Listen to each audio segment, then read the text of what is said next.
I would love to dive in a little bit about your soccer business. How did you go about, like, did you know anybody when you came here? So my uncle lived here. So I stayed with my uncle for the first period of time, and, you know, just basically knew no one. So you started from scratch, basically. So from like scratch. So like it was all, I had to speak to people. I had to find out people. So let's break down that process. Because like a lot of people, you know, hesitate and say, oh no, I'll call them later, or I'll knock on their door later. What did you do to get to, you know, seeing 3,000 kids a week? Like, what was that process? Yeah, I think it's like that age, you kind of uncomfortable anyway, because you feel like you're 18 years old and you feel like you shouldn't really own a business. You, right? You feel like I think that kind of takes everything out, where you don't care because you're 18. Like, what are they going to say to you that's going to be wrong? So for me, it was just speaking to the right people and being confident enough to prove to them that I'm good at what I do. Right. And I have a clear understanding of exactly what I want to do with this business and how I'm going to grow it. And confidence is the main thing that sells everything, right? Right.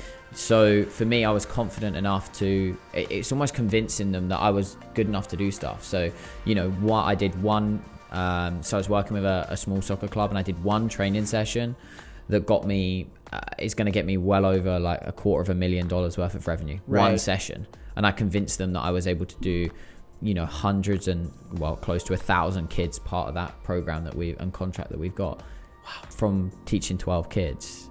So that's incredible. Yeah.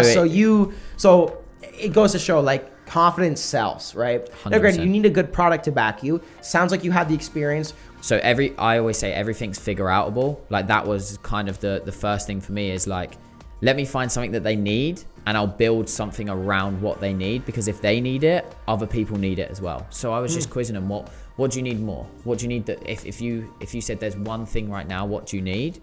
What is that? And how can I service that for you? Wow. So you almost like reverse engineer it. I've never heard that approach before.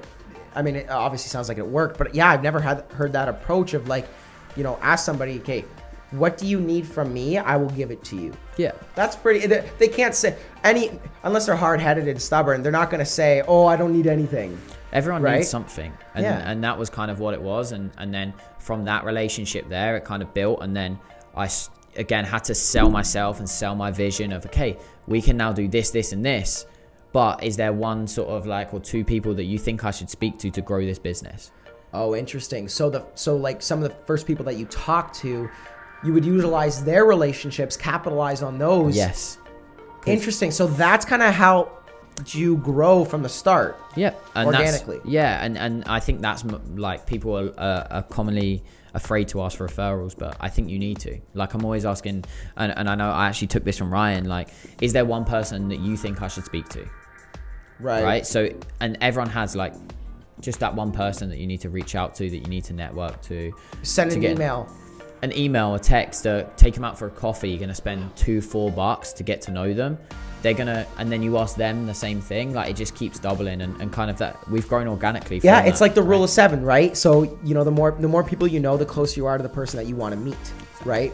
Unknowingly or knowingly that you want to meet. Somebody who is getting started, maybe not per se in real estate investing, because it shows that your experience, we touched on a little bit with building your soccer company, and even coming over at such an early age, you know, leaving what was most comfortable to you in the UK.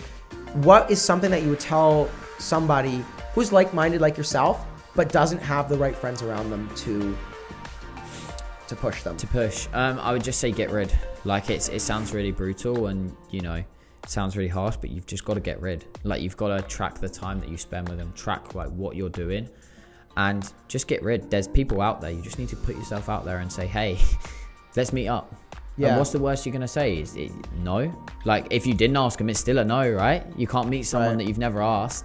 So, you know, it's the same. I use the cute girl analogy. Right? There's a super cute girl at the bar. If you go over there and ask her for a number, she might give you her number. But if you don't ask, she isn't giving you her number. Yeah. So you go and ask. Like, ask people. People are, in a lot of things, people are very, very helpful. Right? People will give you stuff. Or there's someone who's exactly the same in a similar position to them who will give you stuff. You just need to ask the right amount of people. Right.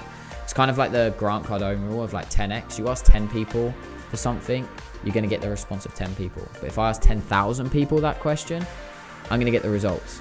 Who's got a higher chance of succeeding? Right. I back my 10,000, you back your 10, I would definitely win. Yeah. Right? So message 1,000 people, message, 10,000 people. And that's the biggest problem I find. Sorry to cut you off, but like with people, they say they want to do this. They say they want to do this. They're not taking the action to do so.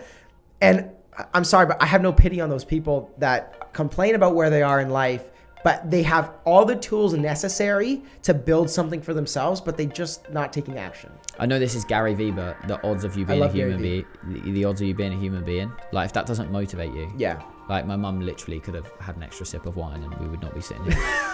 Right? My dad could have finished a bit later and we would not be sitting here. But that's what, like, that's honestly real. Like if that doesn't get you up in the morning, like I don't want to sit there, lay in bed. Like I don't want to be surrounded by negativity. I want to be like what's good, right? Like guess what? Shit happens. But just gotta deal with it. It's every day is a new day. Yes, I've had days that you cry, you get upset. When I first was starting a business, some things happen that everything goes wrong, but you just remember the next day's a new day, and there's so many opportunities out there. Like you're gonna be fine either way. Like and I always say that, what's the worst thing that's gonna happen? Yep. Like if we raise $10 million and everything goes wrong, what's the worst gonna happen? I know I can go and build another business again because I've got the skills and the tools and the relationships and the relationships are still gonna be there. The people, like I'm not gonna be starting from zero. You never start from zero. So even if we were to lose everything, go back, I'm not starting from zero. I'm going to be starting ahead because my knowledge, my growth, the people, like you say, relationships, the network there, not starting from zero. So just do the fucking thing and stop being a pussy about it, and you'll be all right. It's the attitude that you have to have. Let's end it off as this.